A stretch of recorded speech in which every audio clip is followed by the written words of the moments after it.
بڑی دعائیں بہت انتظار کے بعد قبول ہوتی ہیں، کیونکہ اللہ وہ دعا سننے کے بعد سب دیکھتا ہے کہ جو چیز تم مانگ رہے ہو اسے پانے کے لیے کتنی کوشش کرتے ہو، کتنی محنت کرتے ہو۔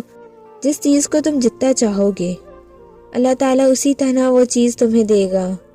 وہ کہتے ہیں نا، اگر کسی چیز کو دل سے چاہو تو پوری کائنات اسے تم سے ملانے کی کوشش میں لگ جاتی ہے۔ اگر تم کوئی چیز پانا چاہتے ہو، اس کے لیے تم تہجد میں دعائیں مانگ رہے ہو، تسبیح کر رہے ہو، انتظار کرنا پڑ رہا ہے، مگر پھر بھی صبر کر رہے ہو۔ اپنی چاہت ملنا ناممکن لگ رہا ہے، لیکن جب اللہ کو سوچتے ہو تو ممکن پر یقین ہونے لگتا ہے۔ تب اللہ پاک معاوضے کر دیتا ہے۔ دعا کو قبول کرنے سے پہلے تمہاری جستجو لگن دیکھتا ہے اللہ تعالیٰ۔